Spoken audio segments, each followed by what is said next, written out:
Quem aí não adora uma emenda de feriado para viajar e curtir uma praia com tudo que tem direito?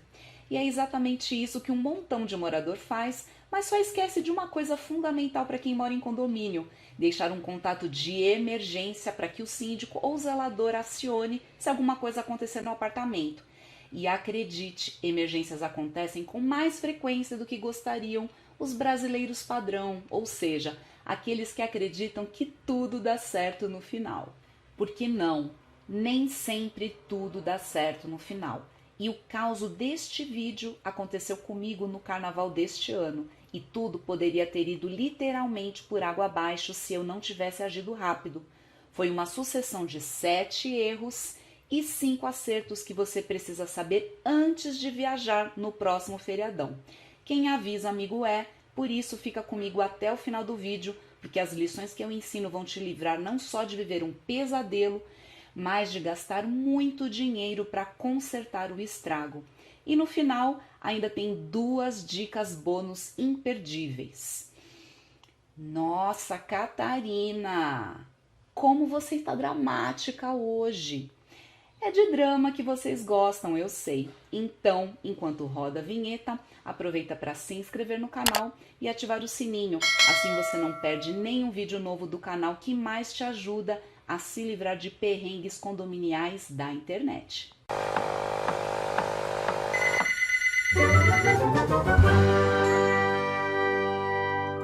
Olá, eu sou Catarina Anderaus, jornalista e síndica do meu condomínio. Seja bem-vindo ao Vou Chamar a Síndica, o canal número 1 em entretenimento condominial da internet. Aqui eu conto causos, te ensino a driblar confusões com um único objetivo: te ajudar a viver melhor no seu condomínio. Como eu adiantei na abertura do vídeo, essa história foi protagonizada por mim.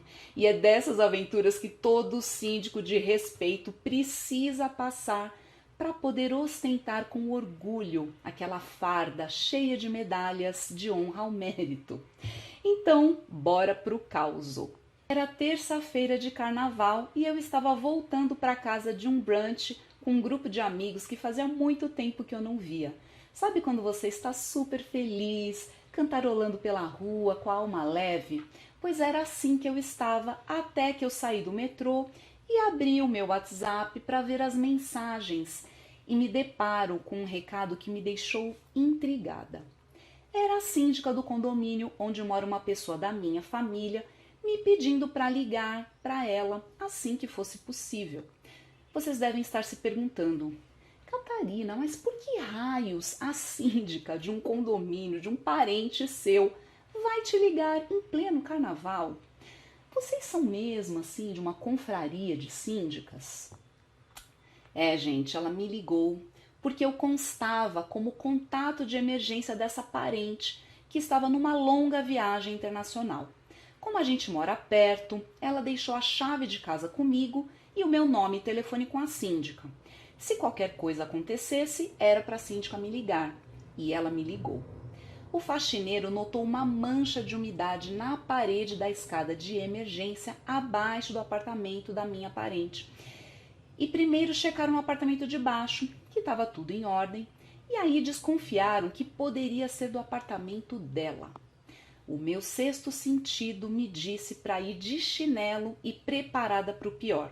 O meu marido foi comigo e me largou na porta do condomínio enquanto procurava lugar para parar o carro. Eu subi já com o coração na boca e o funcionário subiu junto comigo. Abri a porta do elevador e estava tudo seco no corredor. Destranquei a porta fazendo orações para não ter nada no apartamento. As minhas orações não foram atendidas dessa vez. O apartamento estava tomado de água. Devia ter ali uns 2 dedos de água. A vontade, gente, era de chorar, mas eu precisava agir. O funcionário buscou uns baldes, rodos e panos e começamos a puxar água. Logo meu marido chegou e se juntou a nós na tarefa. E agora vem o primeiro erro de quem viaja: não fechar o registro geral do apartamento. Pois é, galera, a minha querida parente deixou o registro aberto, ao contrário do ralo da área de serviço. E aqui chegamos ao segundo erro: deixar o ralo fechado. E o ralo não estava apenas fechado, era pior. O pé da máquina de lavar roupa, pesadíssima, ficava em cima do tal ralo fechado. O que nos leva ao terceiro erro: obstruir o ralo da área de serviço. Eu faço musculação, mas não tenho força nenhuma para puxar a máquina. Então, graças a Deus que tinha o funcionário e ele deu conta de puxar a máquina e a gente conseguiu tirar a tampa do ralo para escoar a água. E já que estou falando dos erros, agora eu vou dar a minha opinião para algo que eu considero o quarto erro: cozinha integrada com sala. Os arquitetos que me perdoem, vocês fazem um trabalho lindo, integrar ambientes é uma coisa maravilhosa, fica amplo, moderno, coisa e tal. Mas precisa colocar o piso da cozinha no mesmo nível do piso da sala? Ai, gente, pelo amor de Deus, né? Vamos pensar na vida real e não na vida das páginas de revista de decoração. A área molhada tem que ter um degrauzinho. Olha só, se essa cozinha tivesse um degrauzinho que fosse e o ralo da área de serviço estivesse aberto, óbvio, a água teria ficado represada ali. Ela batia no degrau e voltava e ia para o ralo. Então fica aqui registrada a minha crítica aos projetos arquitetônicos, com toda a humildade de quem pensa na faxina e nos acidentes do dia a dia. Voltando ao drama, fui tirando todas as coisas que estavam plugadas em tomadas perto do chão com medo de dar um curto-circuito.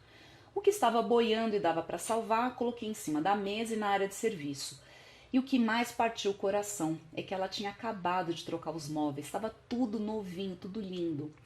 Mas por outro lado, o que aliviou é que os pés dos móveis eram todos de metal, ou seja, molhou, mas era só secar. E o canto da sala tinha passado por uma reforma com instalação de um painel de madeira que ia do chão até o teto. E por um milagre divino, a água não chegou naquele canto. Foi Jesus na causa, sim. Agora o mais triste de tudo: o piso da sala e do quarto é todinho de taco de madeira legítimo. Fazia pouquíssimo tempo que tinham feito o sinteco dos tacos. Vai aparecer aqui as imagens de como os tacos ficaram. E como vocês sabem, como é difícil passar sinteco, gente. Tem que tirar todos os móveis, não dá para morar na casa enquanto faz esse serviço, porque é poeira, é pozinho, tem que colocar tudo num cômodo, depois tem que tirar, tem que esperar secar, enfim, aquela coisa, né? Enfim, o caos. Sem falar do prejuízo. Mas isso fica mais para o final do vídeo. Gente, tinha água até debaixo da cama. Os rodapés estavam todos estufados. E haja braço para puxar tanta água. E o mistério que a gente não tinha conseguido desvendar: da onde vinha essa água toda? As torneiras estavam todas fechadas e o banheiro estava seco. Embaixo da pia da cozinha tinha um gabinete com um gavetão desses de panela, sabe, bem grandão. E o fundo estava todo estufado, quase arrebentando. E a gente não conseguia abrir a gaveta porque a marcenaria foi feita de um jeito para não se remover a gaveta. E este é o quinto erro: qualquer barreira ao acesso aos sistemas hidráulicos ou elétricos do apartamento. Sim, gente, a água estava vindo dali, do encanamento da pia da cozinha. Fomos tirando todas as panelas cheias de água, jogamos a água no tanque e no ralo da área de serviço. E aí o meu marido meteu o pé na prateleira e conseguiu remover aquele móvel. E eu vou colocar as imagens de como ficaram as madeiras depois do gabinete ter sido removido. Ele ficou todo estufado. E aí, finalmente, a gente descobriu onde estava o vazamento. Era o flexível da torneira, que estava meio quebrado, e era por ali que a água estava pingando. Eu vou colocar na tela um videozinho que fizemos mostrando o flexível pingando. Ou seja, estava pingando água há dias e de gota em gota foi enchendo as panelas, depois transbordou e foi tomando conta da casa. Aí, gente, eu comecei a ligar para os meus contatos dos prestadores de serviço. Doce ilusão. Era terça de carnaval. A essa altura já tinha passado das 18 horas. Os meus encanadores de confiança, um estava na estrada a mais de 2 horas de distância de São Paulo e o outro nem atendeu o telefone. A síndica do prédio dessa minha parente deu um pulo lá no apartamento e tentou ligar para o prestador de serviços do prédio, mas ele também estava fora de São Paulo. Aí eu ativei a minha rede de contatos. O meu melhor amigo é engenheiro civil e subsíndico e ele me passou o contato de um encanador que queria cobrar os olhos da cara, justamente por ser feriado, mas de qualquer forma ele só conseguiria chegar horas depois. Mas aí esse meu amigo me lembrou do seguinte: chamar a assistência do seguro do apartamento. E agora já não dava mais para esconder da minha parente. Eu liguei para ela. E quem disse que ela atendeu? Onde ela estava era madrugada, o celular devia estar no silencioso. Enfim, fui o menos emocional e o mais objetiva possível na mensagem, focando na solução do problema. E não mandei imagens do apartamento alagado, até porque nem parei para pensar em fotografar, eu só queria resolver a situação. Eu mandei apenas um filminho do flexível rompido, pingando a água, que é esse que vocês viram aqui. Como ela não respondeu e não iríamos conseguir consertar aquela hora, a síndica pegou um balde gigantesco que a gente conseguiu encaixar embaixo da pia para ir armazenando a água até o dia seguinte cedo, quando eu voltaria para o apartamento para providenciar o conserto. Aí eu fui para casa, mas, gente, eu nem dormi direito, né? Só ficava pensando naquele balde transbordando e o apartamento inundando de novo. Enfim, eu também estava meio traumatizada, né? E aí, de madrugada, a minha parente viu a mensagem, abriu a solicitação da assistência do seguro do apartamento para o primeiro horário do dia seguinte. Aqui caberia o sexto erro, não ter seguro residencial. Erro que ela não cometeu. Mas tem muita gente que vai assistir a este vídeo que eu tenho certeza absoluta que não tem seguro, ou porque nunca considerou que precisa, ou porque acha que o seguro do prédio cobre o seguro dos apartamentos. E, gente, não cobre. Só vai cobrir danos causados pelo condomínio. Até existem seguros de conteúdo, mas quando tem, cobre muito pouco, até porque cada apartamento tem a sua própria realidade, os seus eletrodomésticos, os seus materiais. Enfim, gente, cada apartamento é uma vida ali particular. Não tem nem como calcular, portanto, não se iluda. Você precisa cuidar do seu patrimônio. Quanta gente aí não investe tudo que tem para comprar a casa própria e aí economiza um trocado, né? A casa pega fogo, perde tudo porque não tinha seguro. Então, gente, vamos rever isso aí. No vídeo deste card aqui, eu conto a história de uma moça que largou a chapinha ligada e saiu de casa. Pegou fogo no apartamento dela, no apartamento do vizinho, e ela não tinha seguro. Eu vou deixar na descrição do vídeo o link deste outro vídeo e também de uma matéria do Síndico Net que explica tudinho sobre seguro do condomínio e o que ele cobre. No dia seguinte, fui para o apartamento bem cedo e o técnico do seguro chegou, porém ele não tinha nenhum flexível. A sorte é que o prestador de serviços do prédio já estava lá e foi até o apartamento dar uma olhada, até para inspecionar e assegurar que não tinha nenhuma relação com a coluna do prédio, né, o vazamento. De fato, era só o flexível mesmo. E esse prestador do prédio, ele foi super gentil, se ofereceu para ir comigo até uma loja de material de construção do bairro que já estava aberta, mesmo sendo quarta-feira de cinzas. Fomos lá, comprei tudo o que precisava, o conserto foi feito pelo técnico da seguradora e pronto, tudo ficou funcionando direitinho. Eu vou até depois colocar aqui uma foto para vocês verem como ficou o conserto. Nesse dia eu trabalhei de lá o dia todo, até para poder deixar o apartamento bem aberto para ventilar e ajudar a secar os tacos, as paredes e tudo mais, né? Fiz isso mais um dia. E a faxineira dela foi na sexta-feira para dar uma geral e ela chegaria no final de semana e encontraria a casa com um aspecto bem melhor. Aí, quando ela voltou e foi atrás do seguro para abrir o sinistro, ela se deparou com algo que ela não esperava. O seguro não cobre rompimento de flexível. Sabe aquele item do seguro, alagamento ou rompimento do tanque ou algo assim do tipo? Não cobre flexível. A seguradora entende que aquilo foi falta de manutenção, ou seja, a minha parente ainda teve que amargar o prejuízo de refazer o gabinete da pia, os rodapés, a pintura de algumas paredes, a lavagem da cortina e um realinhamento dos tacos de madeira que estufaram. Veja as imagens de como o taco ficou. O ideal era trocar o piso inteiro, mas, gente, sem condições. Além do trabalho que dá, o custo era para lá de 20 mil reais. E, gente, sabe quanto custa um flexível novo e os demais itens para fazer o conserto? Menos de 50 reais. Depois que tudo passou, a minha parente me confessou que ela estava desconfiada que tinha uma umidade na tal gaveta, porque vira e mexe ela via que as panelas estavam molhadas e não entendia de onde aquilo poderia vir. E a dificuldade dela em detectar era concreta, né, gente? O marceneiro que fez a gaveta cometeu o já citado quinto erro.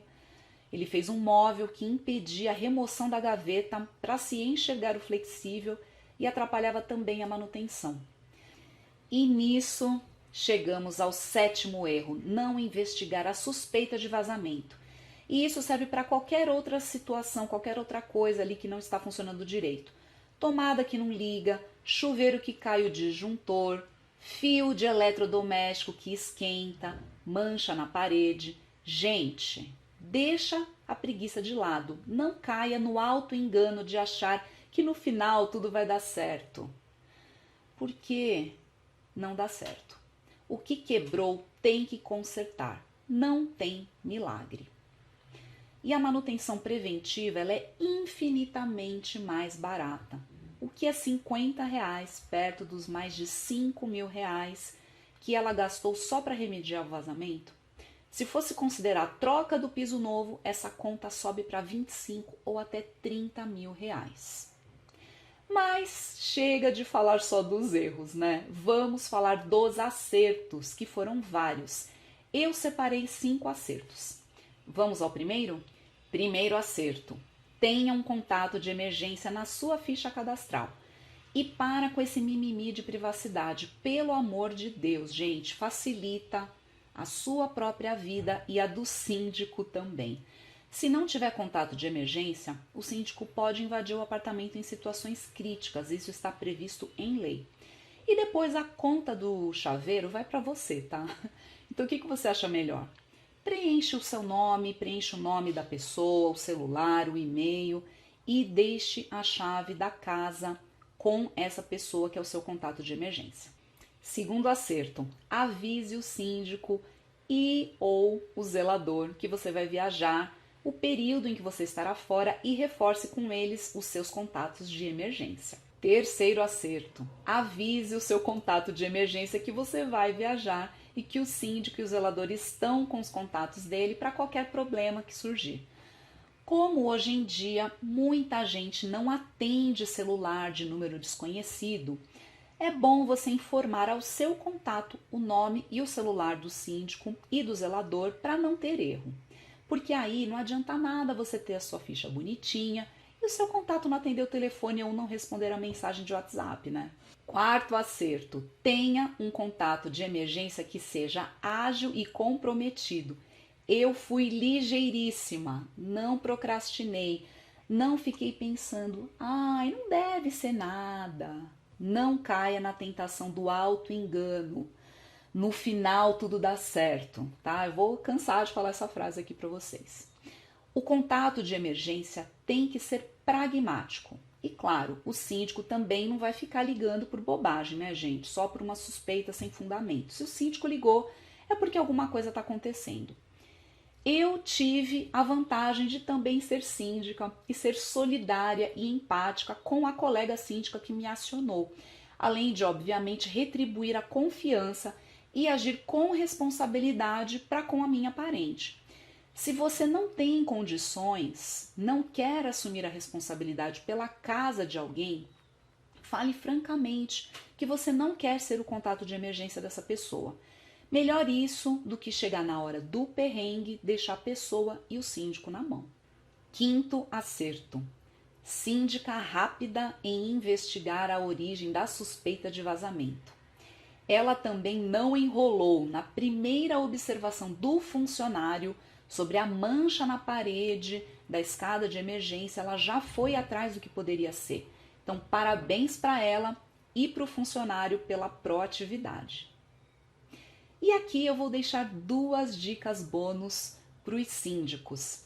Vamos à primeira?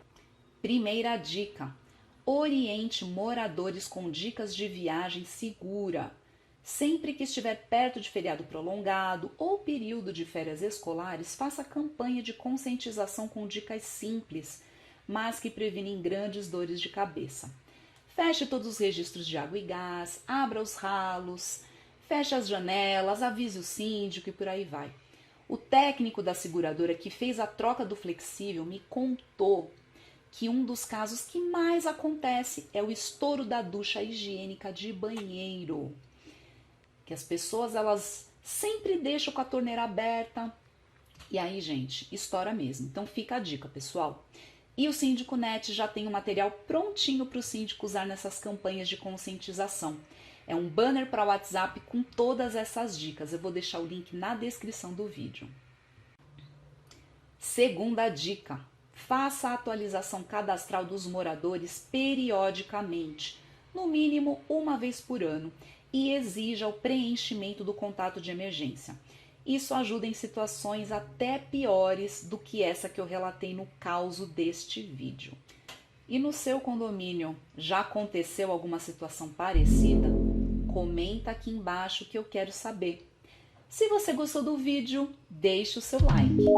Ainda não está inscrito no canal? Então aperta o botão de inscrever-se, assim você não perde o nosso próximo vídeo. Até lá, tchau, tchau!